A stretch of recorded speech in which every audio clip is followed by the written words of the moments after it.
హల్లెలూయా. Good morning. మరొక ప్రశస్తమైన సమయం మన దేవుని మాటలు ధ్యానిద్దాం. రండి, చిన్న ప్రార్థన. పరిశుద్ధుడా, నీకు వందనములయ్యా. ఎందరో ఈ లోకములో ఈ పాటికే పొనపాటల్లో పడి ముమ్మరంగా తిరుగుతుండగా, ఇంకనూ అనేకులు పడకల మీద పరుండుంటుండగా మేము నీ మాట వినాలని మాకు అవకాశం ఇచ్చినందుకే వందనములు. ఈ సమయాన్ని మాకు దీవించమని క్రీస్తు నామములో అడుగుచున్నాము తండ్రి, ఆమేన్. లేచిన వెంటనే పరుగులు ఉరుకులు కదండి. ఎక్కడికి వెళ్ళాలి? స్కూల్కి వెళ్ళాలి, ఆఫీస్కి వెళ్ళాలి, వంటగదిలో పొరలు చేసుకోవాలి. కొందరైతే ఇంకా తెల్లారలేదు, 7 గంటలైనా ఇంకా పడకల మీదే ఉండటం ఇది సర్వసాధారణమైపోయింది. కానీ వేకువని ప్రభువుని వెతకటం, దినమంతటి కొరకు దేవుని చిత్తం ఎరగటం, ఆయన ఆ సన్నిధితో దినచర్య ప్రారంభించి దీవించబడటం మనకెంతో మేలు. మరి రోజు మీరు దేవుని వాక్యం వింటున్నప్పుడు, దేవునితో సహవాసం చేస్తున్నప్పుడు, ప్రభువుని ఎరిగిన తర్వాత, రక్షించబడిన తర్వాత మన జీవితంలో అభివృద్ధి ఉండాలి, ఎదుగుదల ఉండాలి కదండి. మన పసిబిడ్డలకి చక్కటి ఆహారం ఇచ్చి వారిని శ్రద్ధ తీసుకొని వారిని చదివిస్తూ వారిని పెంచి పెద్ద చేస్తున్నప్పుడు మన చేతుల్లో ఎత్తుకునే చిన్న బిడ్డలు మనల్ని ఎత్తుకునే స్థాయికి ఎదగటం చూస్తున్నాం. మనకు తెలియకుండానే మన పిల్లలు దినదినము ఎదగటం మనం గమనిస్తున్నాం. నా పిల్లలు నాకంటే ఎత్తైపోతున్నారు అని గుర్తిస్తున్నాం. ఎప్పుడు ఎదిగారు, వాళ్ళు ఎలా ఎదిగారు అని మనకు తెలియదు. కానీ వాళ్ళకి గత సంవత్సరంలో కొనిచ్చినటువంటి వస్త్రాలు 6 నెలల్లోని పొట్టయిపోతుంటే, బిర్రైపోతుంటే, ఓహో పిల్లలు పెద్దవాళ్ళు అవుతున్నారని గమనిస్తున్నాం.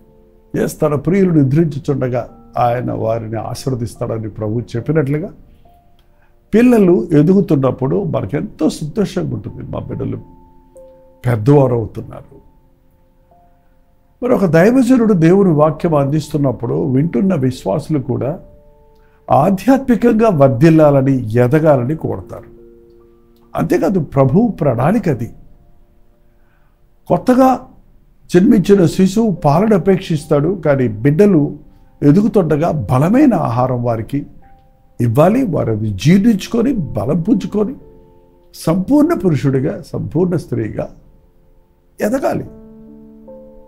ఒక విశ్వాసి క్రీస్తునందు సంపూర్ణ అవ్వాలి. ప్రభువులో మనం వర్ధిల్లాలి. మరి మీ ఆధ్యాత్మిక జీవితంలో మీరు ఎదుగుతున్నారా? మన విశ్వాసంలో అభివృద్ధి పొందాలి.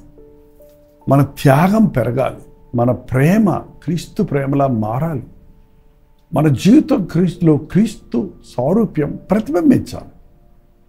కానీ ఈ రోజుల్లో అనేకులు ఆధ్యాత్మికంగా వర్ధిల్లకపోవటం గమనిస్తున్నామండి. పౌలు అన్నట్టుగా కాలమును బట్టి చూస్తే మీరు ఈ పాటికి బోధకులై ఉండాల్సింది, కానీ ఇంకా నేను మీకు మూలవాక్యాలే చెప్పాల్సి వస్తుందని చూడండి. హెబ్రీయులు రాసిన పత్రిక 5వ అధ్యాయం 12వ వచనంలో, కాలమును బట్టి చూస్తే మీరు బోధకులుగా ఉండవలసిన వారై ఉండగా దేవోక్తులలో మొదటి పాఠములను ఒకడు మీకు మరలా బోధింపవలసి వచ్చను. మీరు పాలు త్రాగవలసిన వారే గాని బలమైన ఆహారం తినగలిగిన వారు కారు. పాలు త్రాగు ప్రతివాడు శిశువే గనుక నీతి వాక్యము విషయమై అనుభవ జ్ఞానం లేనివాడై ఉన్నాడు. వయసు వచ్చిన వాడు అభ్యాసము చేత కీడు మేలు కీడులను వివేచించుటకు సాధకము చేయబడిన జ్ఞానేంద్రములను కలిగి ఉన్నాడు. అభివృద్ధి పొందిన చిన్నపిల్లలు తెలియక నీళ్ళల్లో చేయబడతాడు, నిప్పుల్లో చేయబడతాడు. కానీ ఒక వ్యక్తి అనుభవ జ్ఞానాన్ని పొందిన తర్వాత we know what is what. ఏది మనకు అపకారం చేస్తుంది, ఏది మేలు చేస్తుంది అని తెలుస్తుంది. అది ఆధ్యాత్మిక జీవితంలో మనం ప్రభువులో వర్ధిల్లేకూడదు. నువ్వు ఏం చేయొచ్చు, ఏది చేయకూడదు, ఏది సరైనది, ఏది మోసకరమైనదని గుర్తించగలుగుతాం. కానీ ఈ రోజున విశ్వాసులు అయిన తర్వాత కూడా వారి ఆధ్యాత్మిక జీవితంలో ఎదుగల దళ లేని మూలాన క్రీస్తు లాగా ఉండడానికి బదులు వారి ఇష్టానుసారంగా జీవిస్తూ అవునా నాకు తెలియదే, అది తెలియదే, ఇది తెలియదే అన్నట్టుగా ఉంటున్నారు. కారణం ఎవరో ఒకరు నీకు చెప్పి పెడుతూనే ఉండాలంటే నువ్వు పసిబిడ్డవే కానీ నువ్వు మంచి యవన ప్రాయంలో జ్ఞానేంద్రియములు గుర్తించగలిగిన ఏది వినే ద్వారా, చెవులు చూసే ద్వారా, చెవులు వినే ద్వారా, కళ్ళు చూసే ద్వారా, ముక్కు వాసన ద్వారా ఏది ఏంటని మనం ఎలా కనిపెడతామో, ఏది దేవుడి సంబంధమైంది, ఏది అపవాది సంబంధమైంది. ఈవెన్ ఈరోజు మనం వినే బోధలు కూడా అండి, అబద్ధ బోధకులు ఆల్రెడీ బయలుదేరారు.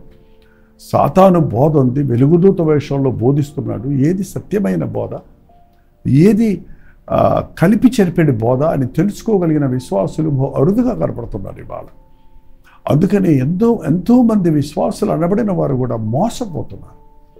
ఎఫెసీయులకు రాసిన పత్రికలో పౌలు అంటున్నాడు 4వ అధ్యాయంలో 14వ వచనంలో, అందువలన మనం ఇక మీదట పసిపిల్లలమై ఉండి మనుష్యుల మాయోపాయముల చేత వంచనతోను తప్పు మార్గమునకు లాగు కుయుక్తితోను మనుష్యుల మాయోపాయముల చేత ఉపాయము వంచనతోనూ తప్పు మార్గములకు లాగు కుయుక్తితోనూ గాలికి కొట్టుకొని పోవునట్లు కల్పించబడిన ప్రతి ఉపదేశమునకు, కల్పించబడిన ఉపదేశాలు ఎక్కువ వింటున్నామండి. మాయోపదేశాలట, కల్పితాలు, ఊహలు, మెట్ట సిద్ధాంతం అంటారు. ఈ రోజున కల్పించబడిన ప్రతి ఉపదేశమునకు మనం ఇటు అటు కొట్టుకొని పోవచ్చు, అలల చేత ఎగరగొట్టబడిన వారమైనట్లుండక, ఒక తప్పుడు మాట విన్నప్పుడు అది తప్పు అని నువ్వు గ్రహించగలిగినట్లుగా నీ జ్ఞానేంద్రియాలు, నీ ఆధ్యాత్మిక సెన్సెస్, నీ ఆధ్యాత్మిక జీవితంలో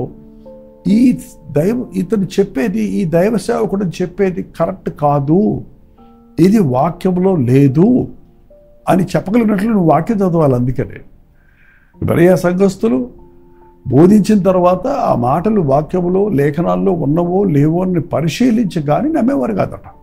ఈ అంచెదినాల్లో అటువంటి పరిస్థితి ఉంది. కలిపి చెరిపేటి బోధకు ఇటు అటు కొట్టుకొని పోవు వారమైనట్లుండగా, గాలి చేత ఎగరగొట్టబడిన వారమైనట్లుండగా, ఈరోజు చాలామంది విశ్వాసులు ఒక చర్చిలో నుంచి ఒక చర్చికి, ఒక చర్చిలో నుంచి ఒక చర్చికి మారుతూనే ఉంటారండి.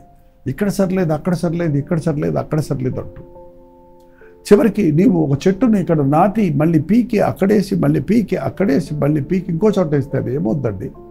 అది ఎదగదు, సరిగదా, ఎండిపోతుంది. ఇవాళ అనేక మంది విశ్వాసులు చివరికి అవిశ్వాసులుగా తయారవుతున్నారు. బోధకులను చూస్తున్నారు, సంఘాలను చూస్తున్నారు, కానీ మీకోసం ప్రాణం పెట్టిన ప్రభు వైపు చూడటం లేదు. మనం ప్రభు మార్గంలో నడుస్తున్నాం.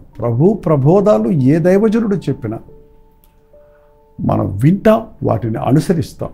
ప్రభు బోధకు వ్యతిరేకంగా ఉన్నది ఏదైనా ఎవరు చెప్పినా దానిని మనం అనుసరించకూడదు. కల్పించబడిన ప్రతి ఉపదేశమునకు ఇటు అటు కొట్టుకొని పోవచ్చు, అలల చేత ఎగరగొట్టబడిన అట్లుండక మరి ఏం చేయాలి? ప్రేమ కలిగి సత్యము చెప్పుచు అన్ని విషయములలో క్రీస్తు వలె ఉండుటకు ఎదుగుదుము. ప్రేమ కలిగి సత్యము చెప్పుచు క్రీస్తు వలె ఉండుటకు అన్ని విషయములలో మనం ఎదుగుదుము. సత్యము, ప్రేమ, ఇవి రెండు ప్రభు నేర్పిన పాఠాలు. సత్యం, నో లయర్, అపవాది, అబద్ధికుడు, కలిపి చెరిపెడి అబద్ధ బోధ కాదు. నేనే మార్గమును సత్యమునన్న ప్రభు నేర్పిన బోధను మనం వెంబడించాలి. ప్రేమ, నిస్వార్థమైన నిష్కలంకమైన క్రీస్తు ప్రేమ. నీవు దేవునికి దగ్గరగా వెళ్ళదే కొలిది నీ జీవితంలో క్రీస్తు ప్రేమ కనపడుతుంది. త్యాగపూరితమైన ప్రేమ, పరిశుద్ధమైన ప్రేమ, అగాపే ప్రేమ, త్యాగం, సమర్పణ, సాత్వికం, సహనం, ఓర్పు. ప్రేమ కలిగిన వారికి అన్ని సుగుణాలు ఉంటాయండి. మరి క్రైస్తవుడు అయిన తర్వాత, విశ్వాసం అయిన తర్వాత నీ జీవితంలో వ్యత్యాసం చూస్తున్నారా? నీవు దేవుని శాంత గుణాన్ని కలిగి ఉన్నావా? సహనం కలిగి ఉన్నావా? ఓర్పు కలిగి ఉన్నావా? ప్రేమ కలిగి ఉంటున్నావా? ఇతరులను త్వరగా క్షమించగలుగుతున్నావా? ఇతరులు చేసిన అపకారమును మర్చిపోగలుగుతున్నావా?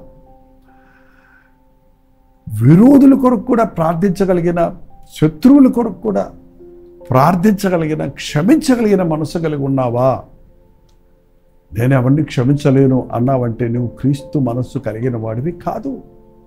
వాళ్ళు నాకు ఇష్టం లేదు, వీళ్ళు నాకు ఇష్టం లేదు అంటున్నావంటే నువ్వు క్రీస్తు సంబంధివి కాదు. ప్రభు పాపులను ప్రేమించాడు, వారిని క్షమించాడు, వారిని సహించాడు, వారిని రక్షణలోకి నడిపించాడు. ఈరోజు నీవు ఆధ్యాత్మికంగా వర్ధిల్లుతుంటే నీ జీవితంలో క్రీస్తు గుణాలు కనబడాలి, ఆయన సుగుణాలు. మనం అన్ని విషయములలో ఎదుగుతాము. ఎన్ని విషయాలు? ఏ విషయాలు? ఆయనలో ఉన్న ప్రేమ, ఆయన సమాధానము, ఆయన దీర్ఘశాంతము, ఆయనలో ఉన్న త్యాగము, సమర్పణ. ఇంకా చెప్పుకుంటూ పోతే క్రీస్తు వలె ఉండటకు మనం అన్ని విషయంలో ఎదుగుతాము. క్రీస్తు లోకంలో జీవించి చూపించాడు ఎలా ఉండాలి, మనం ఎలా ఉంటే పరలోకపు తండ్రికి సంతోషం కలుగుతుంది. మనం ఈ లోకంలో జీవిస్తున్నప్పుడు ఎలా ఉండాలి, నేను ఎలా బ్రతకాలి అనే ప్రశ్న మీకు వస్తే యేసు వైపు చూడండి. మత్తయి, మార్కు, లూకా, యోహాను సువార్తలు మీరు క్షుణ్ణంగా చదివితే ప్రభువు ఎలా ఉన్నాడు, తల్లిని ఎలా గౌరవించాడు, స్నేహితుడిని ఎలా ప్రేమించాడు, పాపులతో ఎలా సంభాషించాడు, ఆయన ఎంత తిన్నాడు, ఎప్పుడు తిన్నాడు, ఎలా ఉన్నాడు, ఆయన గురి ఏంటి, ఆయన ఆకలి ఏంటి, ఆయన ఉద్దేశం ఏంటి, ఆయన బోధ సారం ఏంటని గమనిస్తే అది నిజమైన తండ్రిని సంతోషపెట్టే, పాపము లేని మానవుడు జీవించవలసిన విధానం. దేవా, నన్ను క్రీస్తులాగా చేయనే ప్రార్థన మీరు ఎప్పుడన్నా చేశారా? నిన్ను బోలే జీవించుటకు నీ కృప నాకు దయచే. కేవలం ఆయన కృప వల్లనే మనం జీవించగలం. ఎప్పటికప్పుడు మనలో ఉన్న ఆ పాతాదాము స్వభావం మొలకెత్తుతుండగా ఎప్పటికప్పుడు ఆయన సన్నిధిలో మనం మోకాళ్ళలోని ప్రార్థిస్తూ మన విశ్వాసముతో మన పాపముల కొరకు పశ్చాత్తాపడి ఒప్పుకొని విడిచిపెట్టినప్పుడు క్రీస్తు స్వభావాన్ని మనం కలిగి ఉంటాం. ప్రేమ కలిగి సత్యము చెప్పుచు క్రీస్తు వలె ఉండుటకు మనం అన్ని విషయములలో ఎదుగుతాము. ఆయన ప్రార్థన, ఆయనలోని త్యాగం, ఆయన సమర్పణ, ఆయన నడత, ఆయన ప్రత్యుత్తరాలు, ఆయన బోధ, ఆయన మనుషుల పట్ల ప్రవర్తించిన విధానం, ఆయన దూషించబడినప్పుడు, హింసించబడినప్పుడు, అపనిందలు వేయబడినప్పుడు ఎలాంటి సహనాన్ని పొందాడో, ఎలాంటి ఓర్పుని కలిగాడో, ఎలాంటి భిక్ష వారికి ఇచ్చాడో, ఇవన్నీ చూస్తే మన బ్రతుకులో మనం ఎదుర్కొనే ప్రతి పోరాటంలో మనలో క్రీస్తును ఇతరులకు చూపించగలుగుతాం. క్రీస్తు వలె ఉండుటకు మనం అన్ని విషయములలో ఎదుగుతాము. ప్రేమలో, సంతోషములు, సమాధానములు, మనం చేసే పనులు, భారం, ఈ లోక సంబంధమైన వాటి కోసం రాత్రి పగళ్ళు ప్రయాసపడతారు కొందరు, కానీ అవి ఏవి శాశ్వతమైనవి కావు. ఈ లోకంలోనే అతి ప్రాముఖ్యమైన పని ఏదన్నా ఉందంటే అది ఆత్మలను సంపాదించే పని. నా వెంబడి రండి, నేను మనుషులను పట్టు జాలరుగా చేస్తానంటే ఎన్నో షిప్స్ పెట్టుకొని, ఎంతోమంది పనివారిని పెట్టుకొని, ఎంతో పెద్ద బిజినెస్ పెట్టుకున్న యోహాను, అంద్రేయులు సమస్తము, యాకోబులు అన్నీ వదిలిపెట్టి ప్రభుని వెంబడించారు. ఈ రోజున క్రీస్తును వెంబడించాలనే ఆశ, దైవ నిర్ణయాన్ని చేయాలనే ఆశ, క్రీస్తును పోలే జీవించాలనే కోరిక మీకుంటే మోకరించి ప్రార్థించి ప్రభువుని అడగండి. ప్రభువా, నన్ను నిన్ను పోలి చేయమని పరిశుద్ధాత్ముడు మనల్ని మలచి అభిషేకించి క్రీస్తు సారూప్యము మనలో కనబడినట్లుగా దీవిస్తాడు. ప్రార్థన. పరిశుద్ధుడా, ప్రేమగల్ల తండ్రి, ఇంకా మాలో పాతాదాము స్వభావమే పొంచి చూస్తూ ఉండగా ఎదుగుబొదుగులేని క్రైస్తవ జీవితాన్ని మేము జీవిస్తూ పాపం మీద జయములేని పరిస్థితుల్లో ఉండిపోక యేసుక్రీస్తును నమ్ముకున్నాను అనుకుంటూనే కల్పించబడిన ప్రతి ఉపదేశమునకు ఇటు అటు కొట్టుకొని పోవరిగా మేము ఉండక మా ముందు సిలువ వేయబడిన క్రీస్తును మాదిరిగా ఉంచుకున్నటకు నీ ప్రేమ, నీ సమాధానం, నీ క్షమ, నీ పరిశుద్ధత, నీ ప్రార్థన మా జీవితాల్లో కనబడినట్లుగా నీ పాద సన్నిధిలో ప్రార్థించి అభిషేకించబడుటకు మా ఒక్కొక్కరికి సహాయం చేయమని క్రీస్తు నామములో అడుగుచున్నాను తండ్రి. ఆమేన్. మన తండ్రి అయిన దేవుని యొక్క ప్రేమయు, కుమారుడైన క్రీస్తు యొక్క కృపయు, ఆదరణకర్త అయిన పరిశుద్ధాత్మ యొక్క సహవాసము కూడి వచ్చిన మనందరికీ ఇప్పుడున్న సదాకాలము తోడైండును గాక. ఆమేన్. దేవుని స్తోత్రం. మీరు ఎక్కడెక్కడి నుంచి వీక్షిస్తున్నారో లైవ్ చాట్లోకి వచ్చి పేరు ఊరు టైప్ చేయండి. డాక్టర్ జయపాల్ సబ్స్క్రైబ్ యూట్యూబ్ ఛానల్ని సబ్స్క్రైబ్ చేసుకోండి. ఫేస్బుక్ని లైక్ చేయండి. ఇన్స్టాగ్రామ్ కూడా మీరు నోట్ చేసుకోండి. అనేకమైన పోస్టులు మీకోసం అనుదినము మీ ఆధ్యాత్మిక జీవితానికి అవసరమైన సందేశాలను, పాటలను మీకోసం పోస్ట్ చేస్తున్నాం. వీక్షించండి, దీవించబడండి, ఇతరులకు షేర్ చేయండి. మీ ప్రార్థన వసతుల భారాలు ఉంటే 954041 నెంబర్కి, మీరు ఇతర దేశాల్లో ఉంటే 9100100888 నెంబర్కి ఒక టెక్స్ట్ లేక వాయిస్ మెసేజ్ ద్వారా వాట్సాప్ పెట్టండి. మీ నిమిత్తం మేము ప్రార్థిస్తున్నాం, సంఘంలో ప్రార్థిస్తున్నాం. మీరు కూడా ప్రార్థించండి, అద్భుతమైన జవాబులు పొందుతాం. ఉచితమైతే మధ్యాహ్నం 3 గంటలకు హెచ్చరిక, అలాగే రాత్రి 9 గంటలకు కల్వరి ప్రతి దూరిలో మళ్ళీ కలుసుకుందాం. అంతవరకు దేవుని మహాకృప మీకు తోడేది గాక.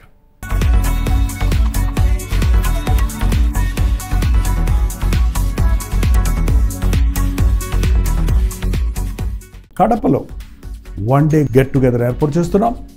కడప పరిసర ప్రాంతాల్లో ఉన్న మీరు తప్పకుండా హాజరవడానికి ప్రయత్నించండి. మిమ్మల్ని ముఖాముఖిగా చూడటానికి, మీకోసం ప్రార్థించడానికి మేము చెన్నై నుంచి కడప వస్తున్నాం. రండి. అనేకులకు ఈ విషయాన్ని మీ కడపలో ఉన్న స్నేహితులకు, బంధువులకు, కడప, జమ్మల మరుగు, ఇంకా చుట్టుపక్కల చాలా ఊర్లు ఉన్నాయి కదండి, చుట్టుపక్కల ఉన్నవారు కూడా మధ్యాహ్నం సమయంలో వస్తారని ఎంతో ఆశతో ఎదురు చూస్తున్నాం. ప్రార్థించండి, హాజరవ్వండి, దీవించబడండి. గమనించండి, ఆగస్ట్ 19వ తారీఖు మధ్యాహ్నం 1 గంట నుంచి 5 గంటల వరకు, అలాగే 5 గంటల నుంచి 10 గంటల వరకు 2 సెషన్స్గా కడపలో 1 డే గెట్ టుగెదర్ ఏర్పాటు చేస్తున్నాం. రండి, మీ ఇరుగు పొరుగు వారిని పిలుచుకొని రండి, మీ స్నేహితుల్ని, బంధువుల్ని ఆహ్వానించండి. కడపలోనే కాకుండా కడప పరిసర ప్రాంతాల్లో ఉన్నవారు కూడా వచ్చి హాజరై ముఖాముఖిగా మిమ్మల్ని చూడడానికి, వ్యక్తిగతంగా మీకోసం ప్రార్థన చేయడానికి కూడా అవకాశం కలుగు చేయండి. చిరునామా గమనించండి, ఆదిత్య కళ్యాణ మండపం, రెడ్డి కాలనీ, కడప. ఇంకా వివరాలు కావాలంటే 8939393939 నెంబర్కి మీరు కాల్ చేయండి, లేదా కింద ఉన్నటువంటి QR కోడ్ను మీరు స్కాన్ చేసుకోండి. తప్పక వస్తారు కదా.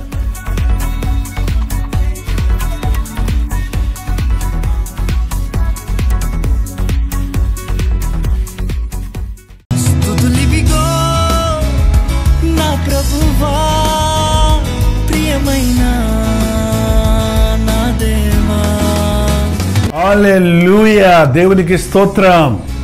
బెంగళూరు పరిసర ప్రాంతాల్లో ఉన్న వారికి శుభవార్త.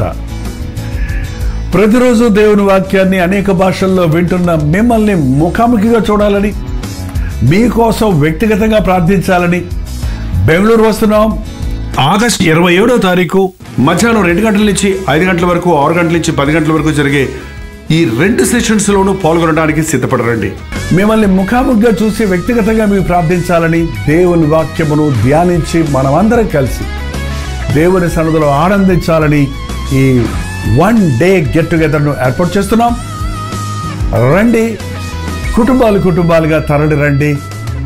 ప్రభు సన్నిధిలో మనందరం కలిసి ఆయన వాక్యాన్ని ధ్యానిద్దాం, ఆయన్ని ఆరాధిద్దాం. మరి ముఖ్యంగా మీ సాక్ష్యాలు వినడానికి, మీ కొరకు ప్రార్థించడానికి నేను ఎంతో ఆశ కలిగి ఉన్నాను.